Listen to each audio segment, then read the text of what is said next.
Olá, sejam todos bem-vindos a mais um Cenário Entrevista, mas antes de eu apresentar o nosso convidado de hoje, eu gostaria de convidá-los a seguir as nossas redes sociais que estão aparecendo aqui e lembrá-los que o programa é transmitido no canal 8.2 da TV Onda Digital e fica disponível na plataforma do YouTube da Cenário Amazônia. Agora sim, vamos apresentar o nosso convidado de hoje. O nosso convidado é Antônio José do Nascimento Fernandes, diretor técnico científico do Instituto Amazônia Livre. Antônio é graduado em Química e em Mecatrônica Industrial. Tem mestrado em Química de Produtos Naturais e doutorado em Físico-Química Teórica. Durante mais de 20 anos atuou em diversas fábricas do Distrito Industrial como responsável químico. Foi professor universitário da Universidade Estadual do Amazonas e também da Universidade Federal do Amazonas. Atualmente é diretor técnico científico do Instituto Amazônia Livre e também fica como responsável de consultorias de projetos. Antônio José do Nascimento Fernandes, seja muito bem-vindo ao Cenário Entrevista. Obrigado pela oportunidade de estar aqui falando sobre o nosso trabalho na instituição, né? E nosso trabalho de vida também, né? Que tem a ver com o que a gente faz atualmente. Antônio, antes da gente adentrar na sua carreira, né, na trajetória da sua profissional, eu queria conhecer um pouco mais, né? Quem é o Antônio e os nossos telespectadores, os internautas também gostariam de conhecer um pouco mais. Você é amazonense de Manacapuru, não é isso? Mas conta a tua história, como é que começou, né, a história da tua família?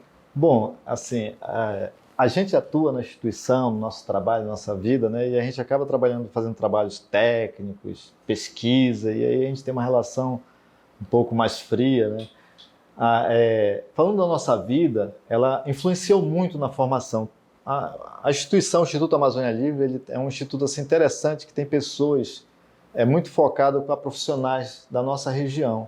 E tem muito a ver com a missão da própria instituição. A gente tem aí, por exemplo, no meu caso, eu posso falar que eu sou amazonense, né, nascido em Manacapuru.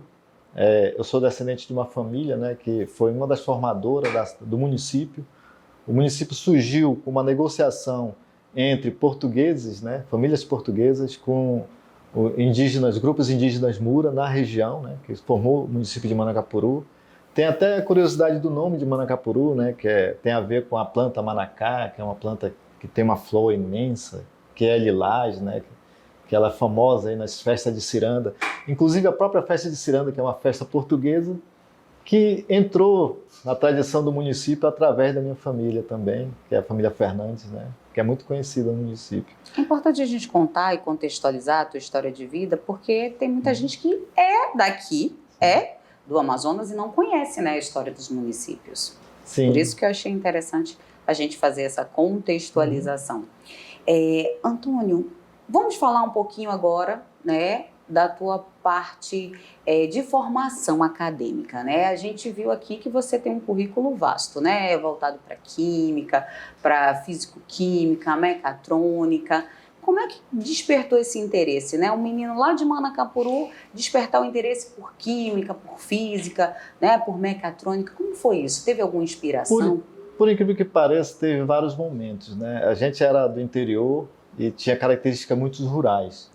E nessas características rurais, teve momentos marcantes. Um momento muito marcante na minha vida, para mim entrar no ramo de química, eu ainda antes de iniciar o ensino médio, eu estando, né, na área rural, eu vi um trabalho de pesquisa do INPA, onde eles foram coletar uma espécie rara de amêndoa, né, que tinha uma área de floresta, que era dentro da área onde a gente trabalhava, né, na minha família trabalhava.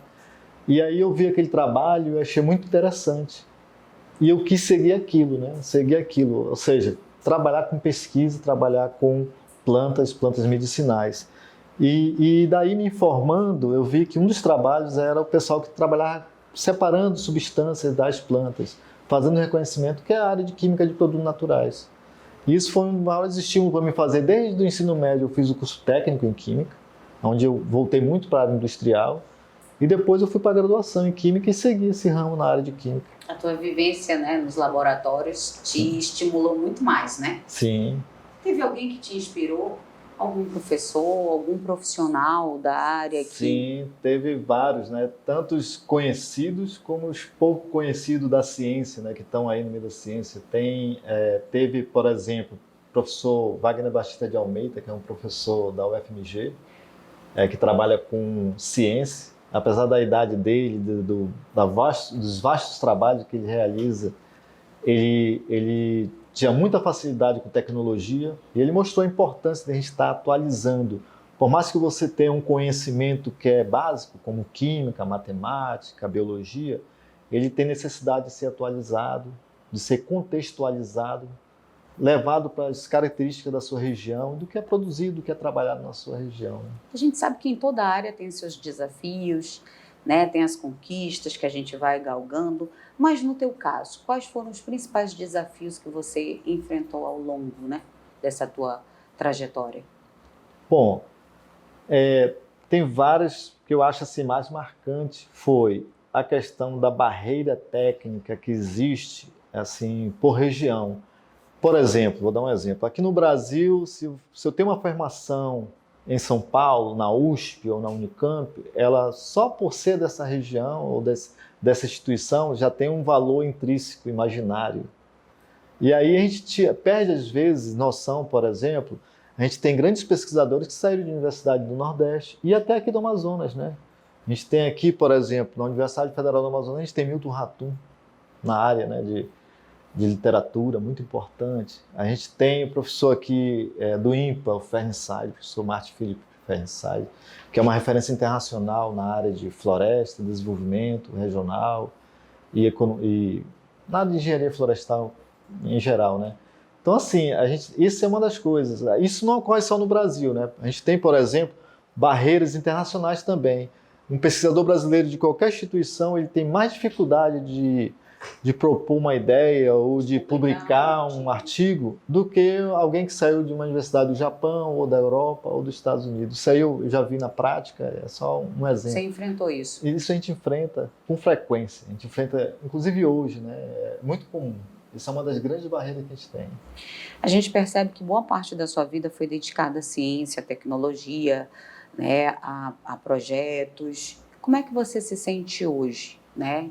Passado por toda essa experiência, hoje você está nessa parte assim de consultoria, mas ainda tratando de ciência, de tecnologia. Sim. Essa pergunta é interessante, que às vezes a gente não para tanto assim para se reavaliar, né? Mas a gente tem muitas satisfações realizadas, né? Por exemplo, eu conheço pessoas, instituições, empresas que tiveram, assim, galgaram sucesso com coisas que a gente propôs, ou que a gente orientou, ou que a gente trabalhou, né? A gente tem, por exemplo, alunos que terminaram hoje com doutorado, ex-alunos meus, orientados de pós-graduação, de iniciação científica. A gente tem também empresários que tiveram sucesso com ideias que a gente indicou, que a gente orientou. E tem também, assim, algumas coisas, no meu caso, que é meio particular, a relação com o Instituto, né? Onde a gente tem inovações estratégicas, né? A gente tem aqui possibilidade de patente, que é estratégico para o desenvolvimento da nossa região. Isso aí eu achei muito interessante em termos da minha formação, da minha atuação profissional. Certo, agora vamos conhecer, né, o Instituto Amazônia Livre. Fala pra gente o que trata esse instituto, o que vocês fazem lá, em poucas palavras, assim, né, para as pessoas que estão acompanhando agora esse bate-papo. A gente pode acompanhar assim, nas redes sociais do Instituto, a gente vai encontrar a missão, né, os objetivos da instituição, que elas são muito reais. É aquilo que está ali escrito de uma forma muito pé no chão. É uma instituição local. O Instituto ele surgiu, a história dele já conta muito o que ele é. Então ele surgiu em 98, com a ideia inovadora de alguns professores da UFAM, naquela época, né, Universidade do Amazonas ainda. Foi um grupo de professores? Professores da área de ciências sociais, né? E alguns empresários que queriam mudar a realidade de pessoas em situação de risco, porque naquela época era muito maior a quantidade de pessoas em situação de risco que é hoje. Então eles formaram o Instituto para fazer formação básica, para ter oportunidade de emprego e renda também, né? Principalmente renda, né? Pessoas em situação de risco. E aí a gente galgou algumas situações, né? com recurso do FAT, fez diversos cursos em periferia e chegou a pegar alguns municípios daqui, que atualmente é a área metropolitana de Manaus. Bom, foi no período de 2007, 2008, o Instituto começou a trabalhar um novo caminho, né? Que foi quando começou o projeto do gasoduto Coari-Manaus. E aí, em relação à situação dos riscos que trouxe para as comunidades, né, presentes no gasoduto e os 7 municípios da calha, o Instituto atuou, né, para mitigar um pouco dos impactos que aquela grande população de trabalhadores que chegaram no município.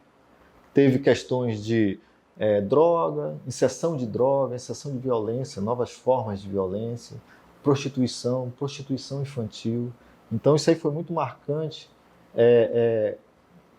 na ideia de criar estratégias para mitigar essas questões na nossa região.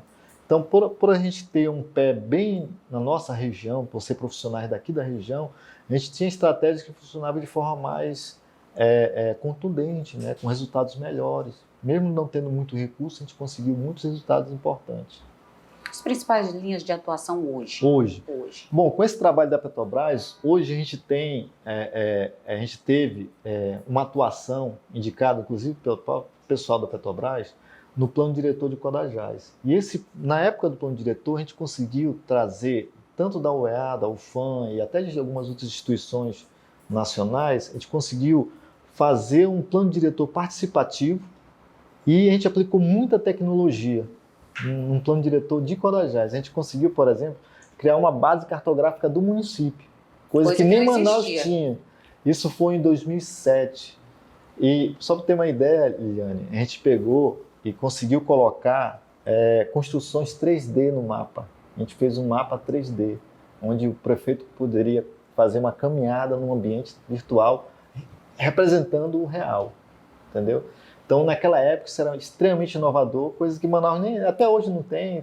Hoje a gente tem o Google mapeamento Street, que é feito, né? Que tem o Google Street View, né? Que dá para ver. Ainda algumas falhas, né? Tem a base cartográfica do município, tem muitos gastos com isso, mas a gente conseguiu ter tecnologia para fazer um município pequeno e isso nos habilitou a galgar novos trabalhos. E foi quando surgiu em 2010, através de um contato, né, com um grupo de empresários estrangeiros, né, europeus, que trouxeram essa ideia daquelas convenções que tiveram na COP. Eles participaram das convenções do clima. Sim. E tiveram a ideia de financiar projetos de crédito de carbono para conservação florestal aqui nativa na região amazônica. E isso a gente começou um trabalho e aí a gente se habilitou numa nova ideia para trabalhar projetos de crédito de carbono, né, compensação ambiental, para cá, para a região. Essa é a temática, né, e também é um dos objetivos, né, do governo federal, né, priorizar a pauta ambiental. Não é à toa, né, que está tendo todas essas agendas e essas agendas se concentram muito na Amazônia. Infelizmente não vai ser Manaus que vai protagonizar, poderia ser Manaus porque a gente tem a maior área de floresta em pé, né, do mundo, vamos dizer assim. Nós temos a maior concentração, né, de populações tradicionais e a gente gostaria muito que Manaus protagonizasse, mas ficou com Pará, nosso vizinho aqui, né? Mas a temática ainda é importante a gente tratar dessas questões. E você que veio, né, do interior conhece muito mais a realidade, né, de se trabalhar as dificuldades de levar o desenvolvimento para o interior. A gente sabe que o nosso estado aqui é um estado continente, né, onde a logística, as distâncias, elas são totalmente diferenciadas do resto do país. Como é levar, né, o trabalho de vocês para o interior? Boa pergunta. Vou aproveitar essa tua pergunta e fazer assim sobre esse contexto que você falou. A gente tem duas situações. Primeiro, nós somos instituição local, então isso já tira uma dificuldade que é de uma instituição que veio de fora, que é muito comum aqui. Aí a gente vem desde aquela época, desde essa dificuldade pessoal até a institucional, uma instituição daqui. Aí qual é a relevância dela em relação a ser daqui, até a capacidade de realizar um grande trabalho técnico, tecnológico, científico. Então a gente enfrenta essa dificuldade e tem também algumas questões que levam em conta fundamentos. Por exemplo, você falou agora que a Amazônia é a maior floresta em pé do planeta. Ela não é a maior floresta em pé do planeta. A maior floresta em pé do planeta é a floresta da Sibéria. Ela é a maior floresta do mundo. Ela tem 2 espécies só vegetais, de madeireiras, né? E as demais são espécies muito pequenas, são fungos ou gramíneas. Então, assim, ela é uma floresta em pé, mas ela não tem... Não chega, diversidade que a diversidade, a nossa floresta é a maior floresta tropical do planeta, e ela é a floresta que tem a maior diversidade do planeta. Isso é uma coisa importante, porque só floresta em pé ela não garante diversidade biológica. A gente tem até florestas mortas, então a gente não trabalha a ideia da floresta em pé, a gente trabalha a ideia da floresta viva. Isso é até bom para desmistificar. Desmistificar. Aí vários mitos foram criados nesses anos todos. A gente tem desde 92, quando se criou que a floresta amazônica era o pulmão do mundo. Isso era um mito e ainda se falam. Ainda se fala, né? Até hoje. A gente tem outros mitos também de formação. Por exemplo, que perdemos somente 3% de toda a área de floresta. Não acredito nisso. Desde 92 você acha que está a 3% ainda? Porque desde 92 se fala que é 3% e todo ano tem desmatamento. Não tem como, né? Não tem como. Aí a gente vai adentrar agora numa situação que a gente vivenciou, né? Sim. Nunca nos últimos anos, olha, eu nunca vi tanta queimada e a gente sofrer tanto, né? Com o que aconteceu esse ano. Sim, isso aí foi a gente possui...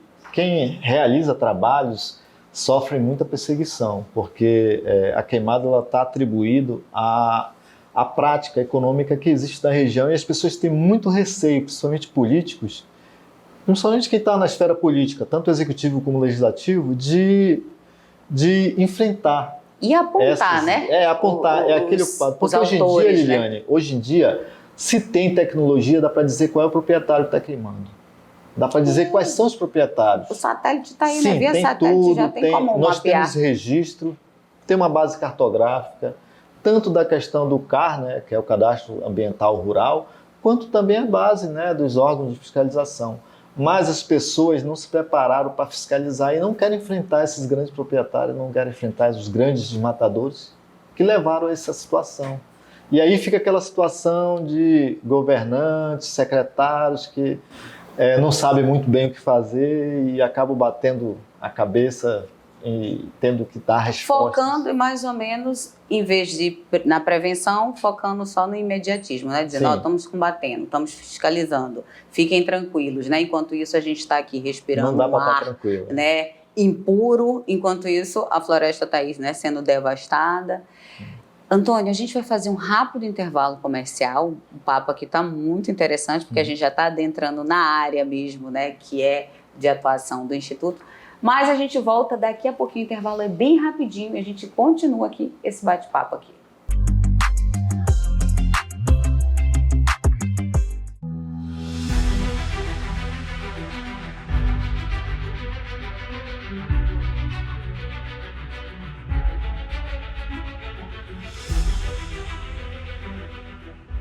Com responsabilidade, jornalismo profissional pautado na técnica, a Rede Cenarium cumpre a missão de falar da Amazônia para o mundo. Com uma equipe de profissionais capacitados e comprometidos com a qualidade da informação, a revista Cenarium conquistou a certificação da ISO 9001, se tornando a primeira revista eletrônica de notícias com selo de qualidade. A revista física também possui o selo internacional normalizado para publicações seriadas, o ISSN. Com profissionais espalhados pela região norte, a Cenarium tem representantes em Roraima, Rondônia e Pará, com atuação jornalística e foco nos 9 estados da Amazônia. As premiações e reconhecimentos também já fazem parte dos 3 anos de existência de um dos veículos de comunicação que já está entre os principais canais jornalísticos da região. A Rede Cenarium está presente em todas as plataformas com o site Revista Cenarium, Agência Cenarium Amazônia e TV Cenarium Amazônia. Com uma grade de programação especial, os produtos entregam ao público conteúdos autorais embasados na técnica jornalística, abordando pautas sobre o bioma amazônico e os povos tradicionais, da Amazônia para o mundo.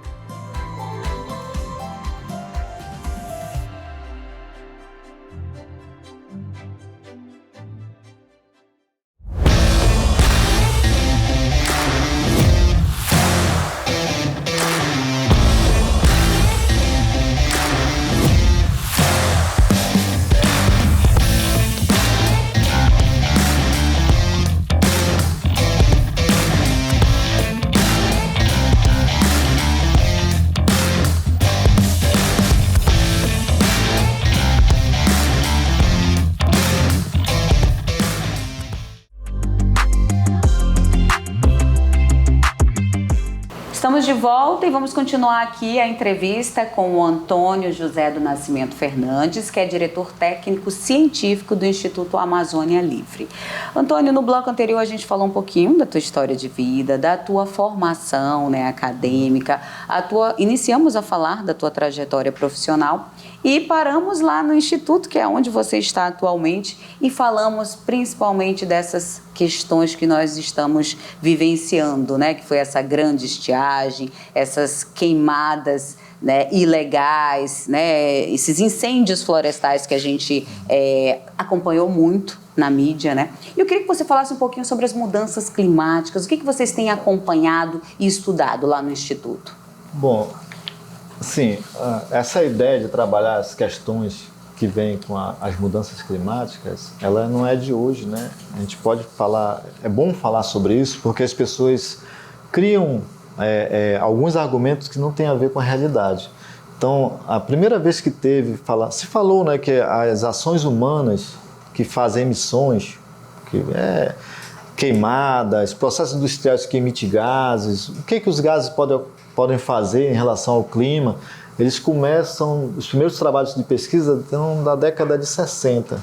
Inclusive foi a tese de doutorado, né, do físico famoso, né, que fazia aqueles vídeos sobre ciência e a galáxia e tudo mais, né, no programa de TV. E ele falava muito interessante. A tese de doutorado dele foi sobre os gases de efeito estufa e a possibilidade de ter mudança do clima pelas ações humanas. Então, em 2005, né, foi criado o IPCC, que era o painel intergovernamental de mudanças climáticas, em português, né, que é o IPCC, da sigla do inglês. E esse IPCC, nos primeiros relatórios, mostrou que a ação humana estava fazendo mudança da lógica do clima no planeta, que a mudança não era natural, era por ação humana. E desde a década de 60, desde 68 e a primeira reunião que foi em 72 sobre ecologia, se falava o que o ser humano pode fazer para evitar essas mudanças climáticas, né? Então, na década de 70 ainda, em 78, em Copenhague, foi falado a primeira vez em se trabalhar o controle das ações industriais, das indústrias, da produção agrícola em relação às substâncias que a gente trabalha na produção, né? Era ferro, como é que a gente tira do minério ferro, potássio, tira magnésio, tira outras substâncias, e da matéria viva. E da matéria viva tem a base toda dela, que é carbono, que ela principalmente que gera, por exemplo, os gases, que é CO2, monóxido de carbono, dióxido de carbono e outros hidrocarbonetos, que acumula energia e faz aquele efeito estufa que a gente chama, né? Então, viram que o carbono é o pivô principal da questão do aquecimento global. E falar em compensação, então a gente entra na história de compensação por carbono, né? E alguns cientistas na época, aí já no começo dos anos 80, até chegar à Eco 92, já tinha a ideia de impor ao mercado compensações industriais, compensações comerciais, compensações pela atividade agrícola, do setor primário. Das grandes potências econômicas, né? Sim, se criou já foi no protocolo de Kyoto, né, que tem a divisão dos grupos, né, de países do anexo A, os países do anexo B e os países do anexo C, né? Que a gente tem, quem está em desenvolvimento vai ter emissões de gases de efeito estufa para alcançar um sucesso econômico, um desenvolvimento econômico, né? E isso levou à lógica de criar uma ideia de crédito de carbono e impor para o mercado. Aí, nessa época aí que você está falando? Desde 92 já. Pois na década de 90. Aí, de lá para cá, muita coisa deixou de ser feita em relação a mobilizar quem vai oferecer serviços para gerar crédito e quem vai pagar por esses serviços. E nisso, o mercado, ele tem as coisas ruins, né, em relação ao mercado. O mercado tem pessoas que trabalham de forma desonesta, tem pessoas que exploram, tem pessoas que fazem coisas injustas. Se não tiver regulação, ele causa problemas, né? Pode ter muitos problemas, né? Principalmente para pessoas que são mais vulneráveis, né? Comunidades, grupos de pessoas mais vulneráveis. E aí a gente tem, nessa questão de separar os países, né? A gente tem aqui, nós fazemos parte, né? O Brasil faz parte de países do bloco do anexo B, que tem ainda muita capacidade de fazer proteção florestal e cuidar das suas biodiversidades. Ainda tem muita biodiversidade a ser cuidada aqui, sendo que a gente tem a maior floresta com maior biodiversidade, né, que é a floresta amazônica. Como preservar isso, né, e desenvolver ao mesmo tempo? Essa é a ideia da lógica, né? Se tem países ou empresas ou pessoas que alcançaram o desenvolvimento, como eles pagariam pelo aquilo que eles causaram, né? Pelo aquilo que eles alcançaram. Então tem a questão da compensação do que tinha para trás e como vai ser o para frente.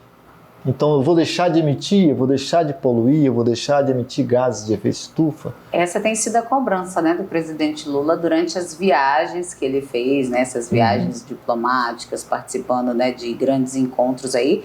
Ele sempre faz essa cobrança, né, das verbas que foram prometidas por essas grandes potências para poder manter, né, a nossa floresta aqui. Como é que vocês têm acompanhado isso? Sim, aí a gente tem essa questão, como é a compensação de governos, porque a gente tem duas formas, a gente trabalha, o Instituto, ele trabalha projetos de compensação para mercado. Foi o que a gente se dispôs, a gente se preparou. Iniciativa privada. Iniciativa privada, né, que a gente trabalha processo de certificação. O governo ele trabalha em outro processo, que são os créditos de carbono governamental, são aqueles regulados por governos. E aí tem muitas questões políticas, depende do político que está ali no comando, que tem a capacidade de fazer uma retórica, de cobrar ou de mostrar que está levando processo de conservação, né? Isso, por exemplo, o Brasil ele criou diversas áreas de conservação com essa ideia de ter compensação, né? Teve um boom aqui, diversas áreas federais, né, com unidade de conservação. O problema é que cria essas unidades de conservação, mas não tem uma alternativa para gerar economia para quem está lá, né? Assim, quem está nos arredores, quem mantém mesmo, que é a comunidade que Pois mora. aí a gente tem coisas práticas, né? A gente que é uma instituição local, a gente tem umas vantagens em relação a isso, porque a gente sabe que não tem funcionado algumas coisas podem ter dado algum resultado, mas são pequenos. E mínimo, existem atividades que estão ocorrendo, que são sustentáveis, mas não está nessa lógica. Então, assim, existe, Liliane, assim, muito potencial econômico a ser alcançado com compensações ambientais por projeto de crédito de carbono. Porém, existe muita dificuldade técnicas de mostrar resultados eficientes, porque, por exemplo, a gente teve aqui, em relação a essas compensações de crédito de carbono governamental, a gente tem aí o Fundo Clima, o Fundo Amazônia, o Funbio, né? E a gente tem vários fundos.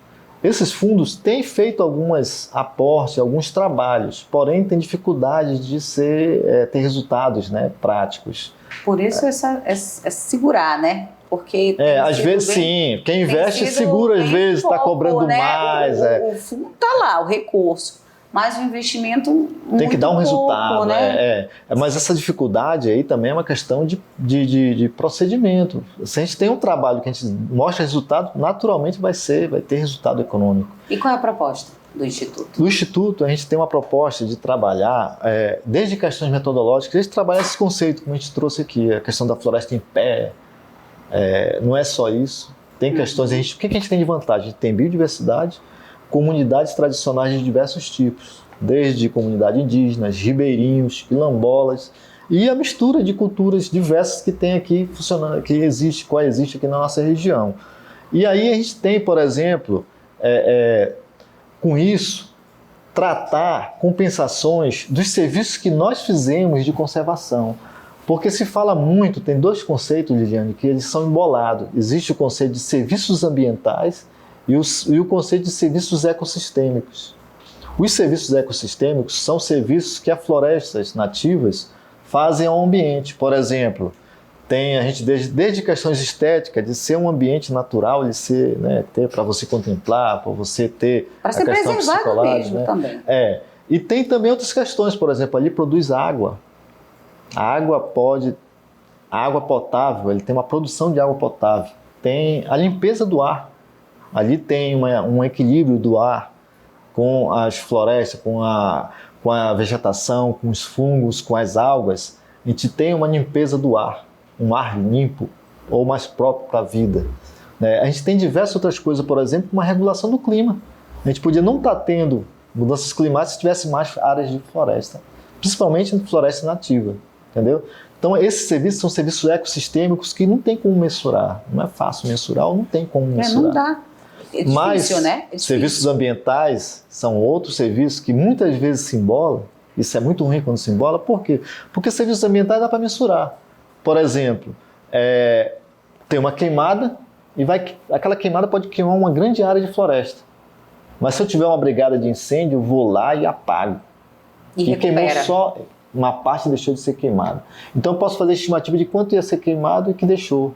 E aí eu tenho uma área de floresta que foi preservada por um serviço. Pode recuperar também, né? Recuperar também, é outro serviço. Que é o serviço ambiental, são serviços ambientais. O que serviços ambientais faz? Ele conserva alguma área de floresta, ele garante serviços ecossistêmicos. Entendeu? Hoje a maior dificuldade é a regulamentação dessa atividade?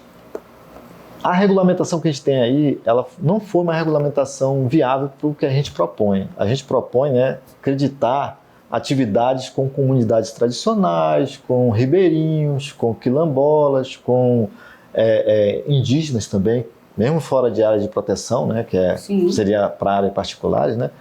E essa regulamentação, ela foi criada, na verdade, para tentar fazer dinheiro com questões de obrigação de grandes proprietários de terra. Tá? Ela dificulta muito. Desde do que ela propõe, por exemplo, ela não é vantagem para a gente, o que tem hoje aí sendo regulamentado, pode ser que tenha alterações. Por exemplo, ele não trata das questões de biodiversidade. Não tem tratamento, porque carbono, como eu te falei, toda a vida tem carbono. Então a gente trata o que a gente chama de biomassa. É a mesma coisa que eu falar, a biomassa é a mesma coisa que eu falar a quantidade de carbono que tem ali. Então quando eu trato crédito de carbono somente relacionando biomassa, tanto faz a floresta que tem, dos pinhos que tem lá no Canadá, ou da floresta que tem na Sibéria, tem tanto carbono ou mais do que aqui.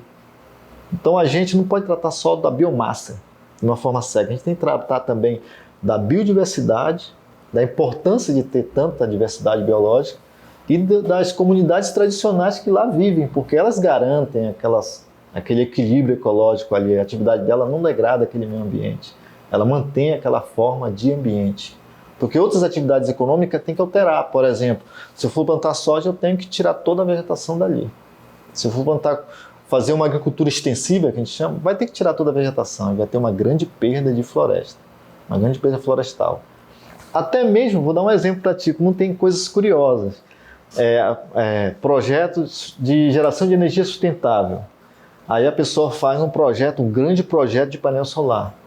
Aí o que é viável? É melhor tirar toda aquela floresta e colocar um monte de painel solar. Mas, se você considerar biomassa, pode ser que tenha vantagem, mas se você considerar o que se perde de biodiversidade do equilíbrio ecológico, aquilo não tem viabilidade, não tem sentido. Entendeu? Então são coisas desse tipo que dificultam a nossa atuação. Mas a gente sabe que a gente traz coisas estratégicas. Por exemplo, a gente teve uma empreitada, né, no nosso primeiro trabalho com crédito de carbono, foi um trabalho que resultou num projeto chamado Trocando Araretama em Borba. Esse projeto foi o único, até hoje ele é um único, que passou por todo o processo de validação, certificação e acreditação, trouxe pagamentos para o município, trouxe recursos, né, lá para o município de Borba, nessa lógica de mercado voluntário. Porque os demais foram envolvendo... Mas investimento internacional, estrangeiro, né? europeu. o investimento aqui ainda brasileiro ainda está muito aquém do que a gente desejaria, né? Sim, está muito aquém até por outras questões, por exemplo. Questões políticas também, né? Questões políticas também e questões por tradição, por exemplo. O empresário europeu é diferente do empresário brasileiro. O empresário brasileiro é muito conservador, o grande empresário brasileiro, ele é muito insensível, muito insensível. Você pensar assim, tem uma área de floresta, metade dessa área é de um empresário e a metade dessa área é de uma comunidade. Se eu chegar lá com a comunidade com um projeto de conservação, ela é extremamente sensível, pensando nos seus netos, no futuro, ela é capaz de fazer de tudo para participar do projeto. Na área que tem o empresário, ele vai ver se tem lucro ou não e não quero saber o dia de amanhã tem essa mudança, essa diferença é muito grande. E o empresário de fora também, ele pensa no futuro em termos de investimento. Então, assim, o crédito de carbono ele é uma das moedas do futuro. Ele é uma das moedas do futuro, porque no futuro você vai ter que produzir e conservar o meio ambiente. As duas coisas vão ter que andar juntos. Isso aí todos falam, politicamente, tecnologicamente, se fala muito disso. A gente vai fazer uma rápida pausa aqui para a gente chamar o intervalo comercial e daqui a pouquinho a gente continua aqui essa conversa. Vamos falar sobre crédito de carbono.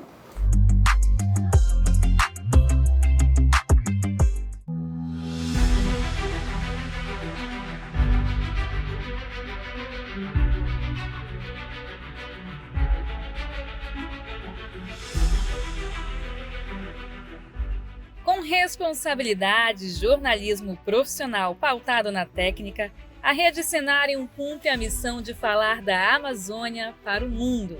Com uma equipe de profissionais capacitados e comprometidos com a qualidade da informação, a revista Cenarium conquistou a certificação da ISO 9001, se tornando a primeira revista eletrônica de notícias com selo de qualidade. A revista física também possui o selo internacional normalizado para publicações seriadas, o ISSN. Com profissionais espalhados pela região norte, a Cenarium tem representantes em Roraima, Rondônia e Pará, com atuação jornalística e foco nos 9 estados da Amazônia. As premiações e reconhecimentos também já fazem parte dos 3 anos de existência de um dos veículos de comunicação que já está entre os principais canais jornalísticos da região. A Rede Cenarium está presente em todas as plataformas com o site Revista Cenarium, Agência Cenarium Amazônia e TV Cenarium Amazônia. Com uma grade de programação especial, os produtos entregam ao público conteúdos autorais embasados na técnica jornalística, abordando pautas sobre o bioma amazônico e os povos tradicionais da Amazônia para o mundo.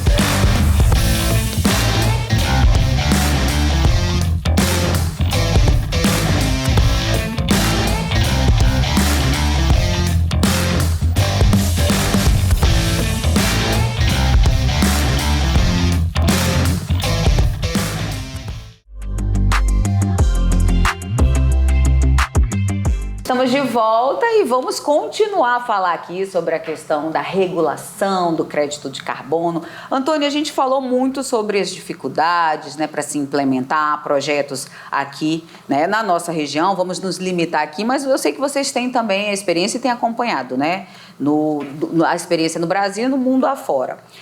Hoje existe uma metodologia que praticamente tem monopolizado a atividade. Eu queria que você falasse para a gente se existem outras metodologias que podem ser aplicadas, fora essa que é uma metodologia internacional. Sim, na verdade todas as metodologias elas são internacionais. Assim, a gente não tem uma metodologia nacional. Mas existe a possibilidade. Existiu a possibilidade, já teve também, por exemplo, a NBR tentou fazer uma metodologia, mas não teve assim Não teve o quê? Interesse, depois teve apoio, né? Eu acho que não teve envolvimento de técnico ou de pessoas da área para fazer. Aí, bom, a metodologia que mais se fala muito é de uma empresa chamada Verra, que a Verra é uma empresa que faz parte do grupo TÜV SÜD, alemão, e a Verra ela criou um padrão chamado VCS, né, que é da sigla em inglês do padrões de carbono verificado. E esses padrão, ele tem vários problemas desde fundamentos. Por exemplo, ele trabalha a ideia de criar modelos matemáticos para ver o desmatamento para o futuro. E aí, uma área vai ter um desmatamento para o futuro, e a ideia é, com um projeto de conservação florestal, para projeto de carbono na modalidade REDD, que é de florestas, como isso seria evitado, né? E aí a gente faz uma estimativa, uma simulação do que pode ser desmatado e uma simulação do que vai ser desmatado sem o projeto. Então ele faz essa diferença, é o que gera o crédito, né? Que pega uma lógica de biomassa, né? De carbono, 1 tonelada de carbono é um crédito de carbono nessa forma aí da Verra. Bom, no VCS, essa metodologia ela tem um problema, por exemplo, aquilo que a gente falou desde o começo, na história passada, ela não vê questão de biodiversidade, apesar dela ter parâmetros tipo, se tiver biodiversidade, o crédito dela é tipo ouro, se tiver, mas no mercado, na hora de... visando lucro, né, isso, na verdade. Mas no mercado, o que se negocia é o crédito de carbono, ninguém quer saber que tipo mas é o crédito de carbono, então isso aí não agrega valor real a um projeto, entendeu? Além disso, tem problemas políticos, problemas de regulação, né? Tem esse problema de não valorizar a biodiversidade ou comunidades tradicionais. Não tem nada relacionado a isso em relação à formação do crédito, não tem nada, entendeu? É somente biomassa. E tem também questões de denúncia, a gente tem várias reportagens, se a gente procurar um pouco, a gente acha muito. A gente vai colocar, enquanto você está falando aqui, a gente vai colocar pelo menos, né, para o pessoal acompanhar, tem essa denúncia que saiu no The Guardian, né? Sim. E tem uma outra que foi no InfoAmazônia, que é bem aqui perto, né? Na Colômbia, né? Denúncia. Esse do InfoAmazônia foi a que eles fizeram um projeto, diversos projetos na Colômbia e numa comunidade brasileira, que é indígena e que não poderia ser feito, né? Esse que é o problema, que tem essa denúncia.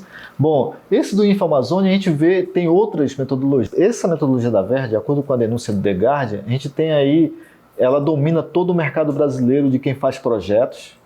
A gente sabe que a gente tem diversos problemas com desmatamento e a gente não vê esses projetos tendo resultado. Isso porque se trabalha os projetos sem um resultado prático. O que diminui o desmatamento? A gente não vê esse resultado. Não tem esse estudo, né? O que tem de estudo é só para cumprir, tentar trazer um recurso. Os requisitos para receber o recurso. Só para manter aquela estrutura ali e não faz. O recurso não interfere na atividade, não interfere no desmatamento propriamente dito, né? E além disso, tem também questões, por exemplo, como créditos fantasma, que é o caso da denúncia do The Guardian, né? Ou superestimativa, áreas que nunca vão ser desmatadas, eles estipulam que vai ser desmatado, e áreas que vão ser desmatadas, eles nem falam o que vão fazer para conservar, né? Ou mudar a atividade econômica, e a gente tem diversos problemas. Enquanto isso, está nesse impasse, né? Não, a gente tem saídas. Existem outras metodologias com problemas também, e a gente participou, quando a gente fez o projeto em 2010, a gente tentou fazer um projeto nessa metodologia VCS, só que a gente viu que não tinha vantagem. Não existia vantagem, o crédito era pouco, apesar de ter uma área imensa. Por quê? Porque o que tinha mais em voga era a biodiversidade, a gente queria dar valor para isso. E nisso surgiu, naquela época, nesse trabalho, uma parceria com a Universidade de Edimburgo, não com a Universidade de Edimburgo, uma empresa incubada na Universidade de Edimburgo, que é chamada Ecométrica, e o CEO dessa empresa, ele foi o primeiro coordenador do IPCC, né, formado pela ONU, né, e ele que coordenou todos os cientistas no mundo, né, grupos de cientistas. Aqui no Brasil teve o professor Felipe Fernside, lá do INPA, e o Niriguchi, que participaram desse grupo. Tiveram outros, né, na Universidade de São Paulo e outras partes do Brasil. E em 2006 eles ganharam o Prêmio Nobel da Paz. Iam dar para ele, né, que é o professor Richard Tipper, que é um escocês, né, e ele resolveu dar para todo o grupo. Por isso que a gente tem 2 brasileiros que participaram de um prêmio Nobel. aqui da Amazonas. Que são daqui.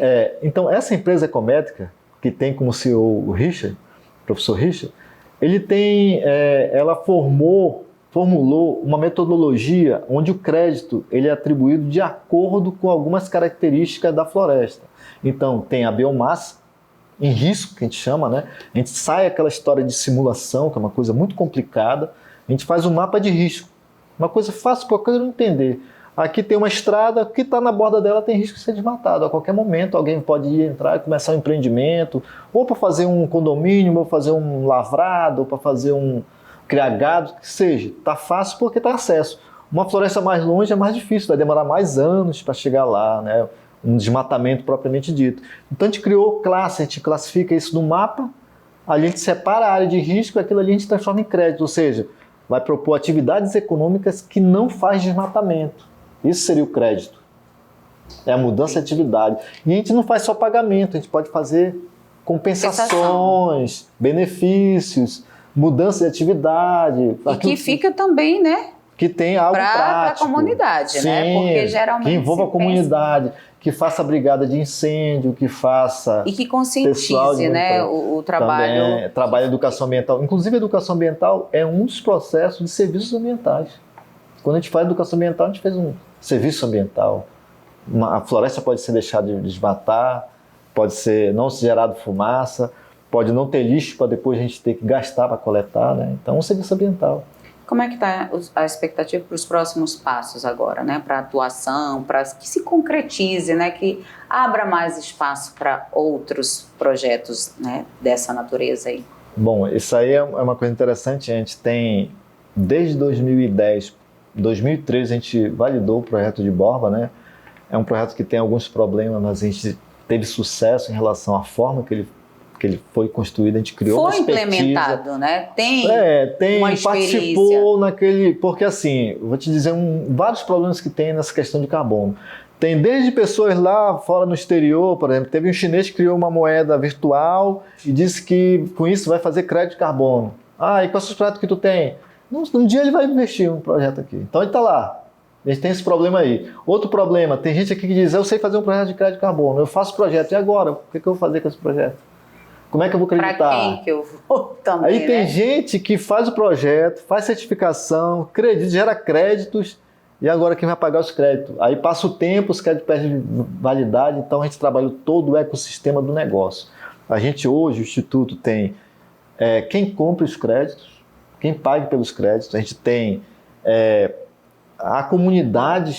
comunidades indígenas que estão em áreas que não são demarcadas, que podem ser creditadas, áreas de municípios importantes que podem ser desmatados, a gente tem áreas de interesse, conversado com algumas comunidades de interesse, a gente tem fazendo diversos processos para que seja acreditado. Então a gente tem corpo técnico especializado, que fez treinamento na Europa, que trabalhou com esses... A gente ouviu o que os investidores... Já tem a vivência agora, né? A gente tem todo um ecossistema. Então a nossa expectativa é receber um primeiro aporte para fazer um grande trabalho e receber os demais, trazer benefícios para as comunidades que a gente está atuando, né? Essa é uma grande expectativa que a gente tem daqui para o ano que vem. A gente já está caminhando para o fim, tá?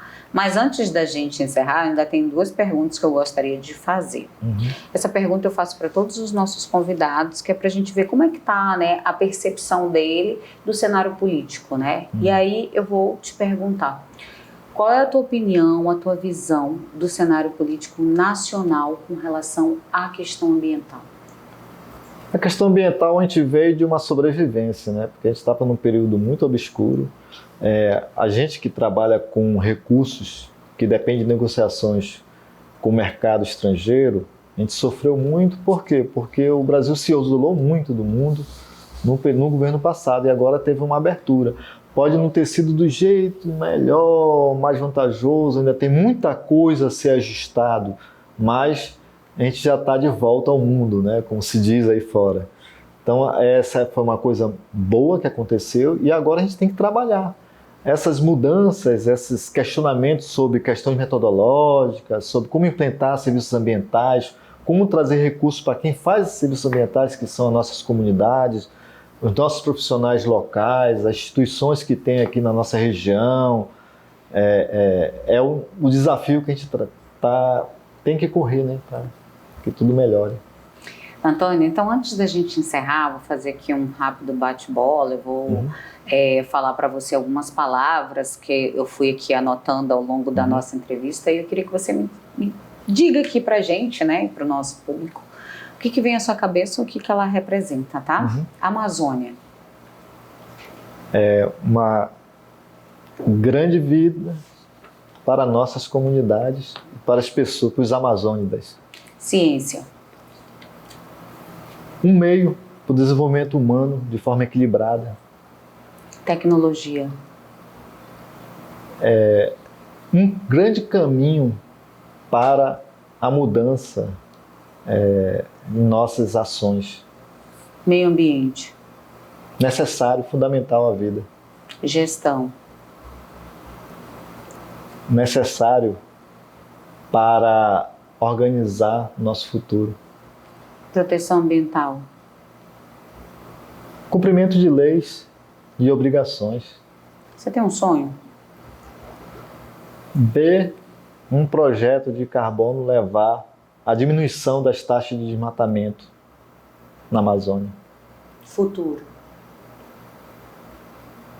D, desenvolvimento social e econômico a partir das nossas tradições, dos nossos costumes, dos nossos hábitos. Família. Muito importante na minha vida e acredito na vida de todos nós, né? Religião. Importante para a espiritualidade e o ser, né? Eu sei que é difícil a gente se autodefinir, né? Mas eu preciso perguntar. Quem é Antônio José do Nascimento Fernandes? Um ativista e um profissional que um complementa o outro na atuação de vida, né?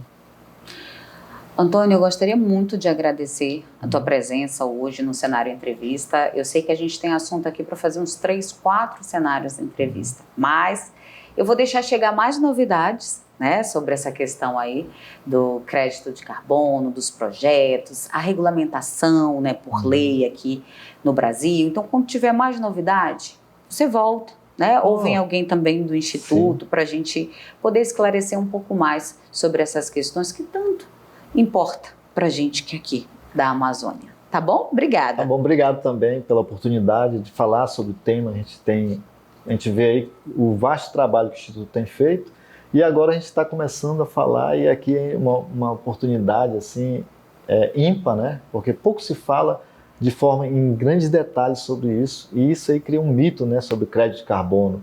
E eu espero que tenha esclarecido um pouco sobre o tema. Com certeza esclareceu, desmistificou também, né, algumas questões, alguns mitos que ficam, né, bolando aí pelas redes sociais, né, como se fosse verdade. Obrigada, viu, Antônio? Obrigado.